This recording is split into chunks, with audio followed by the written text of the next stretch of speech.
அவனால உண்டாக்கப்பட்ட அடியார்கள். இந்த மனிதர்கள் எவனும் படைக்க இல்லை, எந்த கடவுளும் எந்த தெய்வமும் எந்த ஆண்டவனும் படைக்க இல்லை. எவனும் சொல்லவும் இல்லை நான் தான் படைச்சேன்னு சொன்னவன் அல்லாஹ் மட்டும்தான். இந்த வானம் பூமிக்கு சொந்தக்காரன் நான் என்று சொன்னவன் எவன்? சிவன் சொல்லவும் இல்லை, ஜீசஸ் சொல்லவும் இல்லை, புத்தர் சொல்லவும் இல்லை, வேற எவனும் சொல்ல இல்லை. சொன்னவன் அல்லாஹ் ஒரே ஒருவன் மட்டும்தான். நாங்க வேண்டியவட்ட கேள்வி கேட்போம், நாங்க தெளிவாக பேசுவோம். வாங்க, நீங்க சொல்றதுக்கு ஆதாரம் கொண்டாங்க, நாங்க சொல்றதுக்கு ஆதாரம் கொண்டு வாங்க.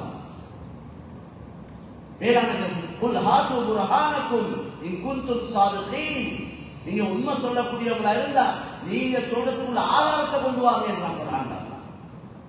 நான் தான் படைச்சேன், நான் தான் பரிபாலிக்கிறேன், நான் தான் பாதுகாக்கிறேன், நான் தான் உணவளிக்கிறேன், நான் தான் இரவு பகல மாற்றி அமைக்கிறேன். இது எல்லாத்துக்கும் சொந்தக்காரன் நான், இதெல்லாம் இயக்கிக் கொண்டிருக்கிறவன் நான், என்ன தவிர வேற எவனும் இல்லை என்று குர்ஆன் சொல்றான். قل أرأيتم إن جعل الله عليكم الليل سرمدا إلى يوم القيامة من إله غير الله يأتيكم بضياء أفلا تسمعون. என்னை தவிர வேற எவனாவது இருந்தா செஞ்சு காட்டட்டும் என்று சொல்றான். நான் இந்த இரவை உலகம் அழியும் வரைக்கும் இரவாகவே ஆக்கினால், இந்த இரவை பகலாக்கக்கூடிய எந்த கடவுளாவது எந்த ஆண்டவனாவது இருக்கிறானா என்று கேட்கிறான். எப்படி கேள்வி இருப்பார்? ஏதோ நாங்க நினைச்சு கொண்டிருக்கிற இஸ்லாம் எங்களுக்கு மட்டும் சொந்தம் என்று, குர்ஆன் எங்களுக்கு மட்டும் சொந்தம். இது அவங்களுக்கு அந்நிய மக்களுக்கு இந்த குர்ஆன் பிடிக்கக்கூடாது, தர்ஜுமா பிடிக்கக்கூடாது, மார்க்கத்தை விளங்கக்கூடாது, எங்களுக்கு அதை பத்தி ஃபிக்ரே இல்லை. ஏதோ நாங்க மட்டும் சொர்க்கம் போனா போதும், மக்கள் எவன் நரகம் போனாலும் எங்களுக்கு பிரச்சனை. இந்த குர்ஆன் ஹதீஸ எங்களுக்குள்ளேயே தான் பயன் பண்ணி கொண்டிருக்கிறோம். எனக்கு கவலை அதுதான். ஸ்ரீலங்காவில் 350-400 மதரசாக்கள் இருக்கு. ஒவ்வொரு வருஷமும் 1000க்கு மேல உலமாக்கள் வெளியாகுறாங்க. இந்த ஸ்ரீலங்காவில் இருக்கிற முஸ்லீம்களோட 25-30 லட்சம் பேர்.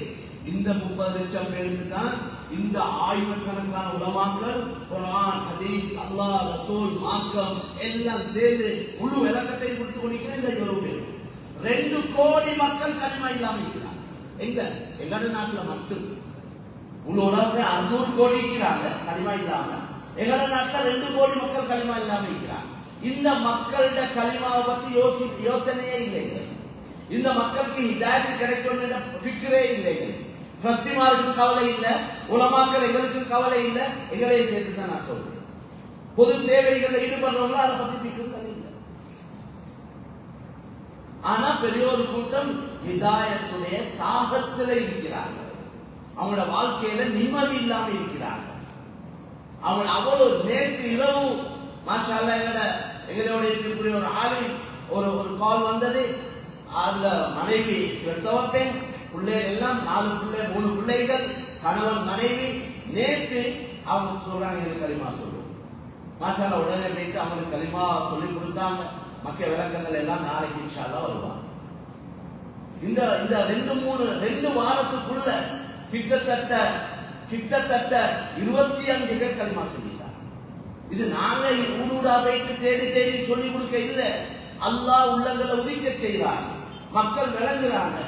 அந்த நேற்று கலிமா இரவேல சொன்ன கலிமா இரவு நேரத்துல இஷாக்கு பின்னால் 9-10 மணிக்கு அவங்க சொன்ன கருத்து என்ன? ஏன் நீங்க இஸ்லாத்தை ஏற்றுக்கொள்றீங்க கேட்டதுக்கு, நீங்க எல்லாம் நிம்மதியா இருக்கிறீங்க, நீங்க முஸ்லீம்கள் நிம்மதியா இருக்கிறீங்க, சந்தோஷமா இருக்கிறீங்க, எங்களுக்கு நாங்க நிம்மதி இல்லாம இருக்கிறோம், எல்லாமே நிம்மதி இல்லை. எங்களுக்கு இந்த கலிமாவை கொண்டு கிடைக்கிற நிம்மதி வேற எதுலையும் இல்லை. எங்களுக்கு ஒரு நோய் வந்தாலும் ஒரு நிம்மதியை தரக்கூடிய ஆறுதல் தரக்கூடிய வார்த்தையை நம்ம சொல்லிக்கிறான். ஒரு காய்ச்சலை கொண்டு உங்களோட பாவம் மன்னிக்கப்படும், உங்களோட காலில் ஒரு கல்லு முள்ளு குத்தினா பாவம் மன்னிக்கப்படும், உங்களுக்கு ஒரு தலைவலி வந்தா பாவம் மன்னிக்கப்படும். இதெல்லாம் எவ்வளவு ஆறுதல். அவங்களுக்கு அப்படி ஆறுதல் இருக்கா? யாரு சொன்னாங்க அப்படி ஆறுதல்? ஒருத்தரும் சொல்ல ஆறுதல். அவங்க வணங்குற கடவுள் நான் கூலித்தாரேன்னு சொல்லி இல்லை. யார் யாரெல்லாம் மக்கள் வணங்கி கொண்டிருக்கிறாங்களோ அந்த கடவுள்கள் எந்த கடவுளாவது சொல்லிக்கிறாங்க, நீங்க செய்யற அமல்களுக்கு நீங்க இந்த அமலை செய்ய, இந்த அமலுக்கு நான் கூலித்தாரேன்னு ஒரு கடவுள் சொல்லுது. ஆனா அல்லாஹ் சொல்லியிருக்கிறார், நபி ஸல்லல்லாஹு அலைஹி வஸல்லம் சொன்னாங்க இந்த அமலை செய்ய அல்லாஹ் கூலி தருவார். அல்லாஹ் சொல்றாங்க நீங்க இந்த அமலை செய்ய அஸ்ஸௌமுலி வஅன அஜ்ஸி பிஹி அவ் உஜ்ஸா பிஹி. நோம்பு எனக்கு சொந்தம், நோம்புக்கு நானே கூலி அல்லது நானே கூலி கொடுக்கிறேன். எனவே கண்ணியமான சகோதரர்களே, இந்த தலையங்கத்துல நல்ல தெளிவு ஒன்று எங்களுக்கு தேவை. தெளிவு இல்லாம தடமாறி கொண்டிருக்கிறோம். அதை பத்தி பிக்கிறது இல்லாம இருக்கிறோம்.